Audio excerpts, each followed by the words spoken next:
அஸ்ஸலாமு அலைக்கும் வரஹ்மத்துல்லாஹி வபரகாத்துஹு.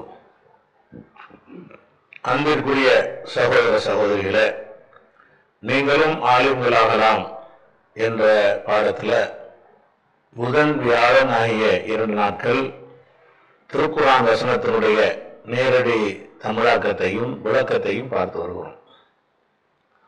சென்ற வாரம் இணை கற்பிக்கிற பெண்களை நீங்கள் திருமணம் செய்யக்கூடாது என்று சொல்லக்கூடிய 221 பக்ராவுல 221வது வசனத்தையும் அது தொடர்பான சில விளக்கங்களையும் நம்ம பார்த்தோம்.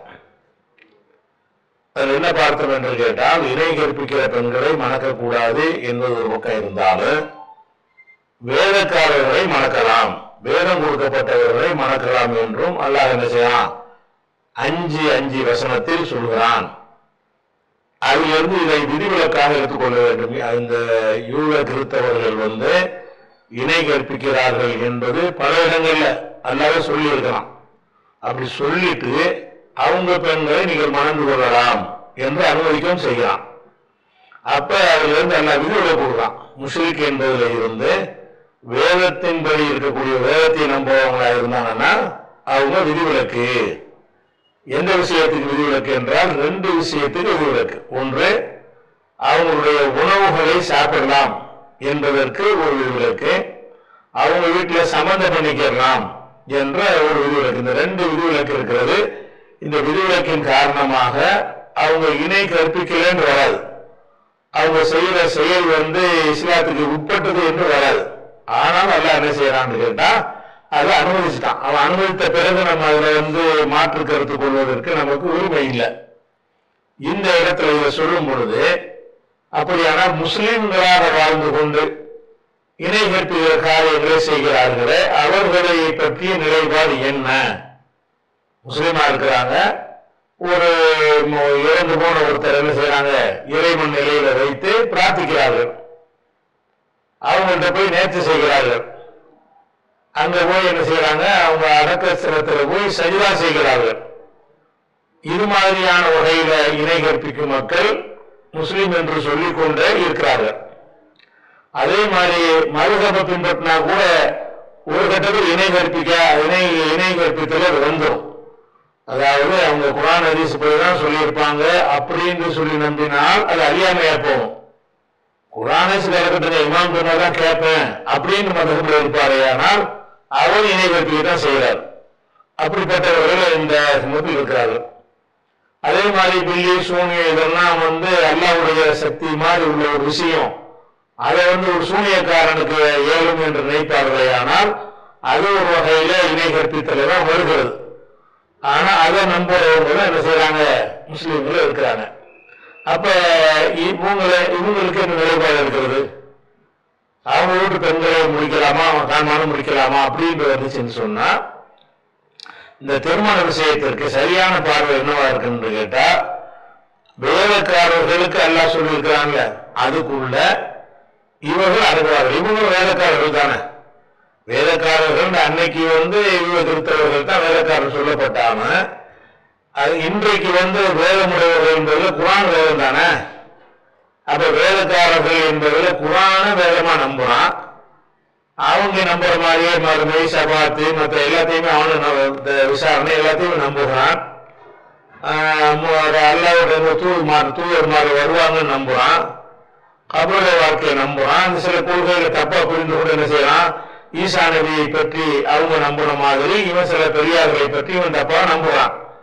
அப்படின்னு வச்சு பார்க்கும் பொழுது, இந்த கல்யாண விஷயத்திலையும் அவங்க அடுத்தவை உண்ணுகிற விஷயத்திலையும் இவங்களையும் வேலைக்காரர்கள் பற்றியெல்லாம் சேர்க்கணும். கல்யாணம் பண்ணக்கூடாது அப்படின்னு சொல்வது, எதுக்காக கல்யாணம் பண்ணக்கூடாதுங்கிறோம் நம்ம மனசு ஏன் சொல்லுதுன்னு கேட்டா, அவர்களை திருமணம் செய்வதன் மூலமாக நம்ம ஷிர்கான விஷயங்களை நம்ம ஆதரிக்கிறதாயிரும், சப்போர்ட் பண்ணதாயிரும். ஒரு வேலைக்கார பெண்ணை கல்யாணம் பண்றோம்னு வைங்க, அந்த வேலைக்கார பெண்ணு அவருடைய வழிபாட்டு முறை எப்படி இருக்கு, ஷிர்கான பிற விஷயங்கள் செய்வாங்க. நம்ம வீட்டுல செய்வாங்க, நமக்கு மனைவியா இருந்து கொண்டு அது செய்வாங்க. அப்படி செய்வாங்கன்னு தெரிஞ்சுதான் அல்ல என்ன செய்யறான், அதை அனுமதிக்கலாம், கல்யாணம் பண்றது அனுமதிக்கலாம். அந்த மாதிரிதான் இவங்க செஞ்சா கூட கல்யாண விஷயத்தை பாதிக்குமா என்றால் இந்த வேலைக்காரர்களுடைய இடத்தில் இவர்களை வைத்து பார்த்தோம் என்று சொன்னால் தேவைன்னா கல்யாணம் பண்ணிட்டு போங்க. கல்யாணம் பண்ணுவதற்கு அந்த மோமின் அவங்க சொல்லிக்கிட்டு இருக்கிறாங்க, அது நமக்கு போகும். ஷிர்க்கு தான் வைக்கிறாங்க. ஷிர்க்கு வச்சாம அவங்க அல்லாஹ் ரசூல் நம்புற ஒரு விஷயத்துல மோமின்க இடத்துல இருக்கிற காரணத்தினாலேயே அகல கிதாபுக்கு மேல இருக்கிறாங்க. அகல கிதாபையே கல்யாணம் பண்ணலாங்கும் போது இவங்க அகல கிதாபுக்கு மேல் நிலையில குரானை ஏற்றுக்கிறாங்கல்ல, குரானை ஏற்றுக்கிறாங்க, முகமது நபி ஏற்றுக்கிறாங்கிற வகையில இவங்க யூத கிறிஸ்தவ அந்த வேலைக்காரங்களை விட ஒரு மேல இருக்கிறாங்க. அதனால அவங்க ஷிர்க் வைக்கிறாங்க, அது பண்றாங்க இது பண்றாங்க என்ற ஒரு காரணத்தை வைத்து திருமணத்திற்கும் அறுத்ததை சாப்பிடுவதற்கும் நம்ம என்ன செய்யக்கூடாது, தடை போடுவது சரியில்லை. ஏன் அதை சரி போடுறாங்க, சரின்னு காண்றாங்க என்று கேட்டா அந்த கொள்கை பிடிப்பை காட்டுவதற்கு அந்த இவனு சொன்னார்ல, வேலைக்காரங்களை கல்யாணம் பண்ணலாம் நல்லா அனுமதிச்சிருக்கிறான். அவர் என்ன பண்றாரு, அல்லாவுக்கு ஈசா மகன் சொல்றாங்க, அதுக்கு மிஞ்சின ஷிர்க் என்ன இருக்குது, எப்படி கல்யாணம் பண்ணுவீங்கன்னு கேட்டார். அதாவது கொள்கை சார்ந்த அடிப்படையில் அந்த கேள்வி சரிதான். ஆனா அல்லாவுடைய வசனத்தை கட்டுப்படுதுங்கிற வகையில அவருடைய வாதம் சரியில்லை. ஏன்னு கேட்டா அல்லாவை பெருசா எடுத்துக்கணும், உங்களுக்கு என்ன பிரச்சனை இல்லை அப்படிங்கிற அடிப்படையில் நம்ம அதை இப்னு உமருடைய சொல்லமை ஏத்துக்கல. அதே மாதிரி இப்னு உமருடைய மனப்பான்மையில் இருக்கிற நம்ம தௌஹீதில் உள்ள சகோதரர்கள் இந்த மாதிரி மரபோதையை கல்யாணம் பண்ணக்கூடாது, ஆலதிச கல்யாணம் பண்ணக்கூடாது, சலப்ப கல்யாணம் பண்ணக்கூடாது இப்படி எல்லாம் சொல்வார்களே. ஆனால் அதுக்கு என்ன ஆதாரம்? கல்யாணம் பண்ணுவதற்கு ஷிர்க் வைக்கிறவர்களே கல்யாணம் பண்ணக்கூடாதுங்கிறது ஆதாரம் கொண்டாந்து காட்டுவாங்க. அதுதான் இந்த அகல கிதாபுக்கு எல்லா வீடுகளை கொடுத்துட்டாங்க, ஷிர்க் வைக்க கூடாதுதான். ஆனாலும் வேலைக்காரர்களாக இருந்தால் அவங்களுக்கு அல்லாஹ் ஒரு விதிவிலக்கை கொடுத்து விட்டான் என்பது கண்டிப்பாக அந்த வேலைக்காரர்கள் என்பதுல இன்றைக்கு இருக்கிற முஸ்லீம் பெயர் வாங்கி முஸ்லீமாக இருந்தால் கூட அவர்கள் அடங்குவார்கள். அவங்க குர்ஆன்ங்கிற வேதத்தை ஏத்துக்கிட்டு இருக்கிறாங்க. அவங்க எப்படி தௌராத் இன்ஜீல் மாத்தி திருத்தன வேதம் அதெல்லாம், இது ஒரிஜினலான வேதம் குர்ஆன் என்பது. அப்ப அதை விட பல மடங்கு மேலான நிலையில் தான் இவங்க இருக்கிறார்கள் என்ற அடிப்படையில நம்ம திருமணம் செய்து கொள்ளலாம். அதே நேரத்தில் என்ன கவனத்தில் வைக்கணும்னு கேட்டா, அந்த ஈமானை குஃப்ராக்கிடக்கூடாது. நம்ம போய் அந்த கல்யாணம் பண்ணுவதால் நம்ம தடுமாறிடுவோம், நம்மள அந்த கொள்கைக்கு போயிடுவோம், நம்ம அந்த கொள்கையில காத்துக்கொள்ள முடியாது என்று யார் அஞ்சுகிறாரோ அவர் தடுக்கணும். கல்யாணம் பண்றது தடைன்னு சொல்ல இயலாது. இருந்தாலும் நீ என்ன செய்யணும், நீ திருமணம் செய்த போது மனைவி தர்காவுக்கு போற ஒரு மனைவியாக இருந்தால், கணவன் தர்காவுக்கு போற கணவனாக இருந்தால், அது கட்டுப்பட்டு நீயும் போயிடுவாயாக இருந்தால், உறுதிப்பாடு கம்மியாக இருந்தால் அங்கேயே கல்யாணம் பண்ற, உன்னைய நீ அழிச்சுக்க கூடாது இல்லையா? அது அந்த மாதிரி ஸ்டடியாக இருக்கிற ஒரு நிலை இருக்கக்கூடியவர்களுக்கு அந்த அனுமதி இருக்கிறது. அப்படி இல்லைன்னா எப்படி வேலைக்காரர் விஷயத்துல நம்ம தவிர்த்து கொள்வது நல்லதுன்னு சொல்லுவோமோ அதே மாதிரி தான் முஸ்லிமா இருந்து கொண்டு இந்த மாதிரி காரியத்தை செஞ்சால் என்ன செய்யணும், அதையும் தவிர்த்து கொள்வதுதான் அது சரியான ஒரு முறை. இது அவங்க சம்பந்தப்பட்ட. அது போக புகாரியில ஒரு ஹதீஸ் இருக்கு, கல்யாணத்தை பத்தி சொல்லக்கூடிய ஒரு ஹதீஸ். அந்த ஹதீஸ் 5090வது ஹதீஸ். அது என்ன வருதுன்னு கேட்டா, துன்கஹுல் மர்அத்துல் 40, 4 நோக்கங்களுக்காக ஒரு பெண் திருமணம் செய்யப்படுகிறார். அது என்ன 4 நோக்கம் என்றால், லிமாலிஹா அவரது செல்வத்திற்காக, ஒரு ஹசபிஹா அவருடைய பாரம்பரியம் ராயல் ஃபேமிலிங்கிறாங்க அந்த ஃபேமிலிக்காக வேண்டி, ஒரு ஜமாலிஹா அவருடைய அழகுக்காக வேண்டி, ஒரு தீனிஹா அவருடைய நன்னடத்தை மார்க்கத்துக்காக வேண்டி, இந்த 4 நோக்கத்திற்கு உலகத்தில் திருமணம் செய்யப்படுகிறது. நீ தீனுடையவர்களை மணந்து வெற்றி பெற்றுக்கொள். அப்ப தீனுடையவை தேர்ந்தெடுப்பது வெற்றிக்கு நல்லதுன்னு அடிப்படையில் தவிர அது கூடாது எடுத்துக்கொள்ள. நீங்க திருமணம் செய்வதில் கோட்பாடு எல்லாம் கரெக்டா உள்ளதை தேர்ந்தெடுக்கிறதில் தான் வெற்றி இருக்கிறது. அதே நேரத்தில் அனுமதி இருக்குதா என்று கேட்டால் அனுமதி இருக்குது. என்ன கேட்டால் அந்த அகல கிதாபுக்கு அனுமதிப்பதை வைத்து அகல கிதாபுகள் ஷிர்க்கு தான் வைக்கிறார்கள் என்பது சந்தேகத்திற்கு இடமில்லாமல் இருந்தும் கூட கல்யாண விஷயத்துக்கும் அந்த அறுத்த உணவுகளை உண்பதற்கும் அல்லாஹ் என்ன செய்ய அந்த விதியை இறுக்கமாக்காம அதை கொஞ்சம் தளர்வா வச்சிருக்கிறான் என்ற அடிப்படையில இப்படி ஒருத்தர் கல்யாணம் பண்ணாரையானால் தப்பு தகுதி மாப்பிள்ளை கிடைக்கலன்னு நெருப்பு உட்கார்ந்துட்டு இருக்கிறாங்க. கிடைக்கலன்னா கொஞ்சம் நெருக்கமா உள்ள வேற ஒரு கூட திருமணம் நம்ம சரியா இருப்போம் என்று இருந்தால், அந்த மாதிரி இருத்தோம் என்றால் அதை வந்து நம்ம தடுக்க முடியாது. அதை விளைவிக்கணும். இது ஒரு விஷயம். அதுக்கு அடுத்த வசனம் இப்ப வந்து 222வது வசனத்தை பார்க்க போறோம். நபியே, உம்மிடத்தில் கேட்கிறார்கள், மேலும் கேட்கிறார்கள். அனில் மஹீலி, மஹீல் என்றால் ஹைல்ங்கிறாங்க மாதவிடாய். இந்த மாதவிடாய் என்பதற்கு வந்து ஹால என்ற சொல்லுடைய வந்து மஸ்தர் ஹைலுங்கிறாங்கல்ல, ஹைல் என்பது மஸ்தர் போறதுதான், மஹீல் என்பது அதுக்கு மஸ்தர் தான். 33 அடிப்படையில் அதுக்கு அந்த மஸ்தர் வரும்ங்கிறோம்ல, 3 எழுத்து சொல்லுக்கு அந்த வகையில் உள்ளது. மஹீல் என்றால் மாதவிடாய். ஹைல் என்ற வார்த்தையை கொண்டும் சொல்வார்கள். மஃபீல் என்ற வார்த்தையில, அதாவது மஹீல் என்ற வசன்லையும் என்ன செய்வாங்க, அதனுடைய மஸ்தரை சொல்லுவாங்க. அப்ப ரசூலுல்லாஹ் என்ன செய்யறாங்கன்னு கேட்டா, மாதவிடாயை பத்தி கேட்கிறாங்க. மாதவிடாயை பத்தி கேட்கிறாங்கன்னா அதனுடைய எதை பத்தி கேட்டிருப்பாங்க? ரசூலுல்லாஹ் மாதவிடாயை பத்தி வந்து கேள்வி கேட்கிறாங்கன்னா அதுல மார்க்கம் பண்ணத்தானே கேட்டிருப்பாங்க. மாதவிடாய் சம்பந்தமாக அது எதனால் வருகிறது, ஏன் வருகிறது, விஞ்ஞானத்தை கேட்டிருப்பாங்க.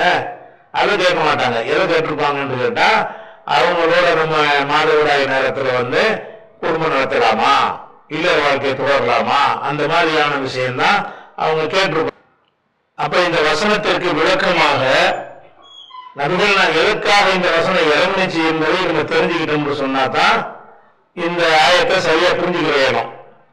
எதுக்காக இறங்குச்சுன்னு சொன்னா, யூதர்கள்ட்ட ஒரு பழக்கம் வந்துச்சு. என்ன பழக்கம்னா, இத ஆலத்தில் மரத்துதியும் வாக்கிடுவா, அவங்களுடைய ஒரு பெண் வந்து மாதவிடாய் ஆகிட்டாள் என்று சொன்னால் அவளோடு சேர்ந்து சாப்பிட மாட்டார்கள், கூட சேர்த்துக் கொள்ள மாட்டார்கள். உலக ஜாமிய உணவில் பூத்தி வீடுகளில் அவங்களை இணைத்துக் கொள்ள மாட்டார்கள். இந்த ஒரு நிலையில யூதர்கள் இருக்கிறாங்க. மதீனாவுக்கு வந்த பிறகு பார்த்தா யூதர்கள் வந்து மாதவிடாய் பெண்களை இப்படி நடத்துறத சஹாபாக்கள் பார்க்கிறாங்க. அப்ப அவங்க இப்படித்தான் நம்மளும் நடந்து வரணுமா, யூதர்கள் வேலைக்காரங்க தானே, அவங்க நடத்துற மாதிரி தான் நம்மளும் மாதவிடாய் நேரத்தில் நடந்து கொள்ளணுமான்னு சொல்லி ரசூலுல்லாஹ்வுடைய தோழர்கள் வந்து ரசூலுல்லாஹ்ட்ட கேட்கும் பொழுதுதான் அன்ஸலல்லாஹு தஆலா யஸலூனக அனில் மஹீல் இந்த வசனத்தை அல்லாஹ் இறக்குகிறான். இறக்கின உடனே ரசூலுல்லாஹ் சொன்னாங்க, இஸ்னவு குல்ல ஷைஇன் இல்ல நிக்காஹ். நிக்காஹ்னா கல்யாணம்னு அர்த்தம் இருக்குது, உடலுறவு கொள்ளுதல்ங்கிற அர்த்தம் இருக்குது. இந்த இடத்துல கல்யாணம் கிடையாது, கல்யாணம் பண்ணிட்டாங்க. இந்த இடத்துல என்ன அர்த்தம்னா, இஸ்னவு குல்ல ஷைஇன் அனைத்தையும் செய்து கொள்ளுங்கள், இல்ல நிக்காஹ், நிக்காஹை தவிர உடலுறவு தவிர. மாதவிடாய் நேரத்துல அவங்களோட சேர்ந்து படுத்துக்கலாம், அவங்க சமைச்சதை சாப்பிடலாம், அவங்களுக்கு ஊட்டி விடலாம், அவங்க தலையில மணியில தலை வச்சு கூட படுத்துக்கலாம். எந்த ஒரு வகையிலும் அவங்களை ஒதுக்க தேவை, அவங்க எல்லா வேலையும் பார்க்க சொல்லலாம், எந்த வகையிலும் அவங்களை ஒதுக்கக்கூடாது. எல்லாத்தையும் எப்பவும் போலத்தான் இருந்துக்கிறேன்னு இல்ல நிற்காத இந்த குடும்ப வாழ்க்கையில ஈடுபடுவதை தவிர மற்ற அனைத்தையும் செய்து கொள்ளுங்கள் அப்படின்னு சொல்லி ரசூலுல்லாஹ் விளக்கம் கொடுத்துட்டாங்க. அப்ப இந்த இடத்தில் நீங்க தெரிஞ்சுக்கிறது என்னன்னு கேட்டா, இந்த யூதர்கள் என்ன மாதிரி நடத்தினாங்கன்றது இதுல வந்து முழுசா இல்ல, ஹதீஸ்ல வந்து சேர்த்துக்கிற மாட்டாங்கிற அளவுக்கு தான் இருக்கிறது. ஆனா அவங்க நடத்தின விதம், இந்த யூத சமுதாயம், இந்த பைபிளை நம்பக்கூடிய அந்த சமுதாயம் பெண்களை எந்த மாதிரி நடத்தினார்கள். இப்ப நமக்கு பாடம் நடத்துறாங்க, முஸ்லீம்கள் என்ன செய்யறாங்க, அவங்க பாடம் நடத்தக்கூடிய காட்சியை பார்க்கிறோம். அதனால அவங்களுடைய வேதங்கள்ல இதை பத்தி என்ன சொல்லப்பட்டிருக்கு அப்படிங்கிறத கொஞ்சம் கூடுதல் தகவலுக்காக நீங்க தெரிஞ்சுக்கிட்ட பிறகு மறுபடியும் தொடர்ச்சியா போகலாம். வேதம் என்று சொன்னால் அவங்களுடைய பழைய ஏற்பாடுல வந்து லேவிய ஆகமம்னு ஒரு ஆகமம் இருக்குது. அந்த ஆகமத்துல இந்த மாதவிடாய் நேரத்தில் எப்படி நடந்து கொள்ளணும் என்பதற்கு சில ஒழுங்குகளை அந்த வேதத்தில் எழுதி வச்சிருக்காங்க. அதை வந்து நம்ம இதுதான் பைபிள்ங்கிற புஸ்தகத்துல அது மேற்கோள் காட்டி அப்படியே அந்த வசனங்கள்லாம் எடுத்து நம்ம போட்டுருவோம். நீங்க பைபிளையும் நிறைய எடுத்துக்கலாம். அது கிடைக்கலன்னு சொன்னா உங்களுக்கு இதுதான் பைபிள்னு ஒரு புஸ்தகம் நம்ம எழுதியிருக்கிறோம். அது 25 வருஷத்துக்கு முன்னாடி எழுதப்பட்ட ஒரு புஸ்தகம். அந்த புத்தகம் நம்ம ஆன்லைன் pj.in என்ற வெப்சைட்லையும் onlinepj.co.in என்ற ஒரு வெப்சைட்லையும் ஒரு நூலை பார்க்கலாம். அதை நீங்க பார்த்துக்கிறேன், நான் வாசிக்கிறேன். சூடகஸ்திரி, சூடகஸ்திரினா மாதவிடாய்க்காரி, தன் சரீரத்தில் உள்ள உதிர ஊழலின் நிமித்தம், சரீரத்தில் உள்ள உதிர ஊழல் இரத்த ஊழலின் காரணமாக 7 நாள் விளக்கமா இருக்க வேண்டும். 7 நாள் விலகி இருக்கணுமா? எப்படி விலகணும்னா அவளை தொடுகிற எவனும் சாயங்காலம் மட்டும் தீட்டுள்ளவனா இருப்பான். மாதவிடாய் தொட்டான் வைங்க, சாயந்தரம் வரைக்கும் அவன் தீட்டு. அவள் விளக்கமாக இருக்கையில் எதன் மேல் படுத்துக் கொள்கிறாரோ, எதன் மேல் உட்கார்கிறாரோ அதெல்லாம் தீட்டு. ஒரு படுக்கையில படுத்துட்டான்னு வைங்க, அது தீட்டான பொருள், அது யூஸ் பண்ணக்கூடாது. ஒரு இடத்துல உட்கார்ந்துட்டான்னு வைங்க, மாதவிடாய் நேரத்துல, அந்த உட்கார்ந்த சேரா இருந்தாலும் சரி, ஒரு துணியா இருந்தாலும் சரி, வீட்டா இருந்தாலும் சரி, அதெல்லாம் தீட்டு. அவள் படுக்கையை தொடுகிற எவனும் தன் வஸ்திரங்களை தண்ணீர் எடுத்து வைத்து முக வேண்டும். அவள் படுத்த படுக்கையை தொட்டான்னு வைங்க, இவன் தீட்டாயிடுவான். அதுக்காக என்ன சொன்னா குளிக்கணுமா, உனக்கு வஸ்திரம் நினைத்து முக வேண்டும். 3 நாளும் சாயங்காலம் மட்டும் அவன் தீட்டுள்ளவனாக இருப்பான். அவள் படுக்கையின் மேலாகிலும் அவள் உட்கார்ந்த மனையின் மேலாகிலும் இருந்த எதையாகிலும் தொட்டவன். படுக்கையை தொட்டவன் மட்டும் இல்ல, அவள் படுக்கையில் இந்த பொருள் இருக்குது, இந்த பொருளை தொட்டுவிட்டான், அவன் தீட்டாயிடுவான். இவ்வளவுக்கு இந்த பெண்களை, மாதவிடாய் பெண்கள்ங்கிற வகையில இவ்வளவு கேவலமாக நடத்தி இருக்கிறார்கள் பாருங்க. அதாவது அவள் படுக்கையின் மேலாகினும், படுக்கை மேலாகினும் சரி, அவள் உட்கார்ந்த மனையின் மேலாகினும், மனைதான் அந்த உட்கார்ற பலகை இருக்கின்றது, அதன் மேலாகினும் இருந்த எதையாகினும் தொட்டவன், அது இருந்த எதையாகவும் தொட்டு விட்டான் என்று சொன்னால் சாயங்காலம் மட்டும் தீட்டுள்ளவனாக இருப்பான். ஒருவன் அவரோடு படுத்து கொண்டு, அவள் தீட்டு அவன் மேல் பட்டதுன்னா அவரோடு படுத்துக்கிட்டா அவருடைய தீட்டு இவன் மேல பட்டுருச்சு அப்படின்னா 7 நாளைக்கு வந்துட்டா இருப்பான். மாதவிடாய் சேர்ந்து படுக்கிறான், படுக்கும்போது அவருடைய ரத்தம் இவன் மேல பட்டுச்சுன்னு சொன்னா 7 நாளைக்கு இவன் தீட்டாயிருவான். அவன் படுக்கிற எந்த படுக்கையும் தீட்டு பெறும் அப்படின்னு சொல்லி லேவியர் ஆகமத்துல 15வது அதிகாரத்துல 19 24 வரைக்கும் வரிசையா இந்த டாபிக் தான் சொல்லப்படுது. அப்ப மாதவிடாயின் காரணமாக இந்த பெண்களை எந்த மாதிரி நடத்தினார்கள் என்பது இந்த பைபிள்ல உங்களுக்கு லேவியர் ஆகமத்துல நீங்கள் படித்துக்கொள்ளலாம். அதான் இதெல்லாம் பார்த்துதான் கேட்கிறாங்க, இந்த மாதிரி அவங்களை ஒதுக்கி வச்சுக்கிறாங்கள, நமக்கு அப்படிதான் சட்டமா அப்படின்னு சொல்லி என்ன செய்யறாங்க, கேட்கிறாங்க. அப்ப இந்த வசனம் இருக்கு, திருப்பி வசனத்துக்கு வாங்க. அதாவது அனில் மகை மாதவிடாய் குறித்து உங்களிடத்தில் கேட்கிறார்கள். அப்ப என்ன கேட்கிறாங்க, எதை பத்தி கேட்கிறாங்க? யூதர்கள் மாதவிடாய் நேரத்துல பெண்களை முற்றாக ஒதுக்கி வைக்கிறார்களே, அது பற்றி கேட்கிறார்கள். அது பற்றி என்ன கேட்டிருப்பாங்க, நம்ம ஒதுக்கணுமான்னு கேட்கிறாங்க. அதுக்கெல்லாம் அவர் சொன்னான், ஒரு தக்கரபூகுன்ன, அவங்களை நீங்கள் நெருங்காதீர்கள், ஹத்தா எத்துகுர்ன, அவங்க தூய்மையாகும் வரை நீங்கள் நெருங்காதீங்க. தூய்மையாக வரை நெருங்காதீங்கன்னா தொடாதீங்க அந்த அர்த்தத்துல இல்லை. ஏன்னா ரசூல்லா அந்த ஹதீஸ்ல நாங்க எடுத்துக்காட்டின ஹதீஸ் இருக்குல்ல, அதுல என்ன சொல்லிட்டாங்கன்னு கேட்டா, தூய்மையாவது என்பதற்கு அர்த்தம், நெருங்காதீர்கள் என்பதற்கு அர்த்தம் உடலுறவு கொள்ளாதீர்கள் தான். நெருங்காதீர்கள்னா கிட்ட போய் உட்கார்றதை எடுத்துக்கிறாங்க. ஆனால் இந்த இடத்துல நெருங்காதீர்கள் எதை சொல்லுது என்று கேட்டா, உடலுறவு கொள்வதைத்தான் சொல்லுகிறது என்று நபி அவர்கள் விளக்கம் கொடுத்துட்டாங்க. இஸ்னவுக்குள்ள செய்யின் இல்ல நிக்காக தவிர மற்ற எல்லாத்தையும் செஞ்சுக்கிறங்க அப்படிங்கிறதுனால, அப்ப நெருங்காதீர்கள் உலா தக்கரபூகுன்ன, அவர்களை நெருங்காதீர்கள், நெருங்காதீர்களுக்கு அர்த்தம் என்னன்னு கேட்டா, உடலுறவு கொள்வதற்காக நெருங்காதீர்கள். ஹத்தா எத்துகுர்ன, அவங்க தூய்மையாகுவது சொன்னா அந்த மாதவிட நிக்கிற வரைக்கும், நிக்கிறதுதான் தூய்மை, தூய்மையாகிற வரைக்கும் நீங்கள் நெருங்காதீங்க. அவங்க தூய்மையாக ஆகிவிட்டார்கள் என்று சொன்னால் நீங்க அவர்களிடத்துல செல்லுங்கள். மின் ஹைசு அமரக்குமுல்லா, அல்லாஹ் உங்களுக்கு கட்டளையிட்டவாறு என்ன செய்யுங்க, அவங்களோட சந்தோஷமா இருங்க. அப்ப இந்த இடத்துல விளைவிக்க முடியுது. அவங்க தூய்மையாகிவிட்டால் அவங்கள்ட்ட நீங்கள் செல்லுங்கிறாங்க. அதுக்கு என்ன அர்த்தம்? உடலுறவு தான் அர்த்தம். அப்ப இந்த உடலுறவு கொள்வதுதான் தரையிருக்கே தவிர பெண்களை ஒதுக்கிறது கிடையாது. இன்னல்லாஹ் யுஹிப்பு தவ்வாபீன, அல்லாஹ் தௌபா செய்பவர்களை, திரும்பிக் கொள்பவர்களை விரும்புகிறான். முத்தத்தஹீரீன், தூய்மையானவர்களையும் அல்லாஹ் விரும்புகிறான். அதனால நீங்கள் அந்த நேரத்தில் என்ன செய்யக்கூடாது, பெண்கள்கிட்ட நீங்க நெருங்கக்கூடாது. சரியா?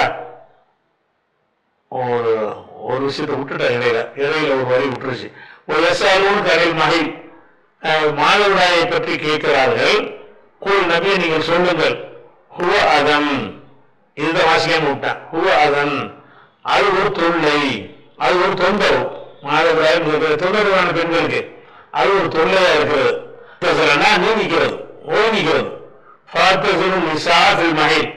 மாதவிடாயின் போது பெண்களை விட்டு ஒதுங்கிக் கொள்ளுங்கள். ஒலா தக்கரபோ உண்ண, அவங்க நெருங்காதீங்க. ஹத்தா எத்துகுண்ண, அவங்க தூய்மையாகிற வரைக்கும் நீங்க நெருங்காதீங்க. தகர்ன, அவங்க தூய்மையாக ஆகிவிடும் பொழுது அவரிடத்தில் நீங்கள் செல்லுங்கள், வாருங்கள் செல்லுங்கள். மின் ஹைசு அமரக்கும் உருவாகும், அல்லாஹ் உங்களுக்கு கட்டளையிட்டவாறு என்ன செய்யுங்க, நீங்க அவங்கள்ட்ட செல்லுங்க. இன்னல்லாஹ் யுஹிப்பு தவ்வாபீன, அல்லாஹ் வந்து தவ்வாபினா தவ்வா செய்யறான், திருந்துறான். திருந்து இதுக்கு நீங்க ஒதுக்கி வச்சிருந்தீங்கன்னு சொன்னா, அல்லது மாதவிடாய் நேரத்துல வந்து நீங்கள் உடலுறவு கொண்டு இருந்தீங்கன்னு சொன்னா திருந்திக்கங்க, அல்லாஹ் விரும்புறான். இன்னல்லாஹ யுஹிப்பு தவ்வாபீன, திருந்திக் கொள்பவர்களை அல்லாஹ் விரும்புகிறான். ஒரு ஹிப்புல் முத்தஹிரீன், தூய்மையாக இருக்கிறவர்களை விரும்புகிறான். அதனால இந்த மாதவிடாய் நேரத்தில் உணர்வு கொண்டா நீங்க தூய்மையை விரும்புகிற ஆளுக்கு கிடையாது அப்படிங்கிற மாதிரி இந்த 222 வசனம் சொல்கிறது. அப்ப இதுல இருந்து இந்த மாதவிடாய் நேரத்தில் வந்து நமக்கு தடுக்கப்பட்டது எது மட்டும்தான், தாம்பத்திய வாழ்க்கை மட்டும்தானே தவிர பாக்கி எதுவுமே என்ன இல்லை, நமக்கு வந்து தடுக்கப்பட்டது இல்லை. அதே மாதிரி வந்து இதுல ரசூல் ஸல்லல்லாஹு அலைஹி வஸல்லம் அவர்கள் இந்த மாதவிடாய் நேரத்துல பெண்கள்கிட்ட எப்படியும் நடப்பாங்கிறதுக்கு நிறைய ஹதீஸ்கள் இருக்கிறது. எந்த அளவுக்கு இருக்குன்னு கேட்டா, ஆயிஷா நாயகி சொல்றாங்க, ரசூல் ஸல்லல்லாஹு அலைஹி வஸல்லம் அவர்கள் பள்ளிவாசல்ல இஅ்திகாஃப் இருப்பாங்க. அப்படி இஅ்திகாஃப் இருக்கும்போது பள்ளிவாசல்ல வீடு ஒண்ணுதான். பள்ளிவாசல்ல இருந்து இப்படி ஒரு கதவு மாதிரி இருக்கு, அந்த கதவு போட்டு முடிஞ்சா உள்ள வீடு, அதுல இருந்து வந்தா பள்ளிக்கு வந்துடலாம். பள்ளிவாசலுடைய கிப்லா திசையில் தான் வீடுடைய வாசல் இருக்கும். அப்ப ரசூலுல்லாஹ் என்ன செய்வாங்கன்னு கேட்டா, தலையை வந்து இந்த பள்ளிவாசல்ல இருந்து உள்பக்கமாக வீட்டு பக்கம் நீட்டுவார்கள். நான் வந்து அவங்களுடைய தலையை கழுவி நான் சீவி விடுவேன் மாதவிடாய் இருக்கும்போது அப்படின்னு ஆயிஷா சொல்றாங்க. மாதவிடாய் இருக்கும்போது அவங்க பள்ளிக்குள்ள இருப்பாங்க, நான் வீட்டுக்குள்ள இருப்பேன். பள்ளியில இருந்து இப்படி தலையை நீட்டுவாங்க, தலை மட்டும் வீட்டுக்குள்ள வரும்.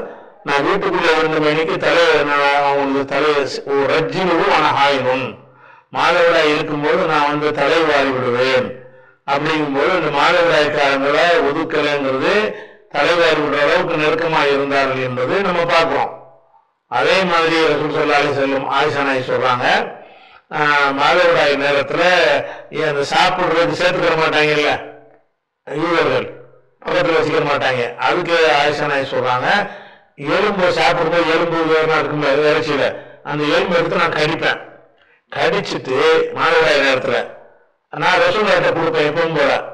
அவங்க வந்து நான் வாய் வைத்த இடத்தில் வைத்து அவங்க கடித்து என்ன செய்வாங்க, சாப்பிடுவாங்க. அதே மாதிரி தண்ணியை குடிச்சிட்டு நான் கொடுப்பேன், நான் வாய் வச்ச இடத்துல தண்ணியை வச்சு அவங்க அதை குடிப்பாங்க மாதவிடாய் நேரத்துல அப்படின்னு சொல்லி ஆயிஷா நாயகி சொல்றாங்க. அப்ப மாதவிடாய் என்ற நேரத்தில் வந்து எந்த ஒன்றையும் நம்ம என்ன செய்யக்கூடாது, ஒதுக்கவே கூடாது எல்லாமே. அதே நேரத்துல தொழுகை கூடாதுங்கிறது வந்து வேற ஒரு ஆதாரங்கள் மூலம் சொல்லக்கூடாது, தொழுகிறது கூடாது. தொழுகைக்கு தூய்மை வேணும் இல்லையா, அது இறைவனுக்கு செய்யற வணக்கம். இது மனிதன் செய்யற விஷயத்தை தான் இந்த வசனத்தில் சொல்லப்படுறது. அதே நேரத்தில் இறைவனுக்கு செய்யற வணக்கம்னு எடுத்துக்கிட்டீங்கன்னா, மாதவிடாய் ரத்தம் வந்துகிட்டே இருக்கும்போது எப்படி தொழுகை தூய்மை இல்லாம இருக்குல்ல, அவங்க தொழுகையை பெற்ற வேண்டி இருக்கிறது. அந்த தொழுகையை திருப்பி கூட அவங்க தரக்கூடாது, முடிஞ்சிருச்சு அவ்வளவுதான். அதுக்கு அடுத்தது அப்ப மாதவிடாய் நேரத்துல எல்லாமே எதுவுமே தடை கிடையாது. மாதவிடாய் நேரத்துல தாம்பத்தியம் நடத்துறது மட்டும்தான் தடையே தவிர பாக்கி உள்ள எப்பவும் உள்ள காரியங்களை எல்லாம் நீங்கள் செய்து கொள்ளலாம் அப்படிங்கிறது இந்த யூதர்களுக்கு கவுண்டராக இந்த வசனத்தை எல்லாம் இறக்கி அவங்கள்ட்ட மாறுபடுற மாதிரி ஆக்கியறான். அடுத்ததாக வந்து அடுத்த வசனம் 223, நிசாவுக்கும் ஹர்சுல்லக்கும், உங்களுடைய மனைவிமார்கள், ஹர்சு என்றால் விவசாயம் பண்றதுக்குரிய நிலம் இருக்குல்ல, அதை வந்து ஹர்சு விளை நிலம் வச்சுக்கோங்க. நிசாவுக்கும் உங்களுடைய மனைவிகள், நிசாவுல பெண்கள் அர்த்தம். இந்த பெண்கள்ங்கிறத ஒரு ஆளோட சேர்த்துட்டாங்கன்னா மனைவின்னு அர்த்தமாயிரும். உங்கள் சில உங்கள் பெண்கள்னா உங்கள் மனைவின்னு அர்த்தமாயிரும். வெறுமன நிசான பெண்கள். அப்ப நிசாவுக்கும் உங்களுடைய மனைவிமார்கள் ஹர்சுன் லக்கும் உங்களுக்கு விளை நிலங்களாக ஆவார்கள், விளை நிலங்களாக ஆவார்கள். ஃபது ஹர்சக்கும் அண்ணா சேத்தும் உங்களுடைய விளை நிலங்களுக்கு அண்ணா அண்ணாங்கிறது கைஃபேங்கிற அர்த்தம். அண்ணாங்கிறது என்ன அர்த்தம்? அண்ணாங்கிறதுல இது எப்படி அப்படிங்கிறதுக்காக வேண்டி பயன்படுத்துற ஒரு சொல்லு. ஃபது ஹர்சக்கும் நீங்கள் உங்களுடைய விளைநிலங்களுக்கு செல்லுங்கள், அண்ணா சேத்தும் நீங்கள் விரும்பியவாறு செல்லுங்கள் அப்படிங்கிற ஒரு விஷயமும் இதுல அடுத்த வசனத்தில் என்ன செய்யலாம். பொதுவா மனைவிமார்களுடைய மனைவிமார்களோட இப்படி குடும்ப வாழ்க்கை நடத்துறது என்ற சட்டத்தை இதன் மூலம் நல்லா விளக்கலாம். இது எதுக்கு வந்துச்சு என்று கேட்டால், இந்த வசனம் இறங்குனதுக்கு ஒரு காரணம் இருக்குது. அது என்ன காரணம்னு கேட்டால், அது புகாரில 4528வது ஹதீஸில் இருக்கிறது காரணம். என்ன சொல்றாங்கன்னா, காணத்தில் எவ்வளவு தப்போது யூதர்கள் சொல்லிக் கொண்டு இருந்தார்கள். என்ன சொல்லிக் கொண்டிருந்தார்கள்னா, இதா ஜாமாகா மின் வராயிகா மனைவிடத்துல பின்புறத்தில் இருந்து உடலுறவு கொண்டாரையானால் ஜால் வலது அகவல குழந்தை மாறுகன் உள்ளதா பிறக்கும். பெண்ணோட சேரும் பொழுது பின் அதாவது பின் துவாரத்தில் உடவு கொள்வது ஹரம், அதல்ல. இது பின்புறத்தில் இருந்து முறையாக உடவு கொள்ளக்கூடாதுன்னு சொல்லி வச்சிருந்தாங்க. ஜால் வலது அகவல அவ குழந்தை அகவல்னா மாறுகன் உள்ளதாக என்ன செய்யும், கண்ணு மாறுகன் 1.5 கண் வாங்கல, அந்த 1.5 கண் உள்ள மாதிரி குழந்தை வந்துடும் என்று யூதர்கள் சொல்லிக் கொண்டிருந்தார்கள். அவங்களுக்கு கவுண்டராத்தான் அல்ல என்ன செய்யறான்னு கேட்டா, நிசாவுக்கும் ஹர்சுல்லக்கும் நீங்க உங்க மனைவி உங்களுக்கு விளை நிலம், நீங்க எப்படி வேணாலும் நீங்க பண்ணிக்கிறங்க. மனைவிமாரோட உறவு கொள்வதற்கு எந்த முறையில் நீங்கள் உறவு கொண்டாலும் அதுல தப்பு. விளை நிலம் இருக்குன்னு நிலத்துல இருந்துகிட்டு ஒருத்தன் இப்படி விதையை போட்டாலும் முளைக்கும், இப்படி போட்டாலும் முளைக்கும், எந்த மாதிரி போட்டாலும் முளைக்கும், விதை முளைக்கிறது அந்த மாதிரிதான். அது விளை நிலங்கள்ங்கிற ஒரு உதாரணத்தை சொல்லிவிட்டு எல்லாம் என்ன செய்யறான், அண்ணா இதுக்குதான் இறங்குச்சு. இந்த வசனம் இறங்குவது காரணம் என்னன்னு கேட்டா, இந்த யூதர்கள்ட்ட இந்த விஷயத்தை தப்புன்னு சொல்லிட்டு இருந்தாங்க. மனைவிடத்துல குடும்ப வாழ்க்கை நடத்துறதா இருந்தா நேரடி பொசிஷன்ல மட்டும்தான் நடத்தணும், வேறு விதமான முறையில குடும்ப வாழ்க்கை நடத்தக்கூடாதுன்னு சொல்லி அது ஒரு பெரிய சடங்காக அவங்க கடைபிடித்து வந்தார்கள். அல்ல என்ன செய்யறான், அவங்க விளைநிலப்பா உங்களுக்கு விளைநிலம்.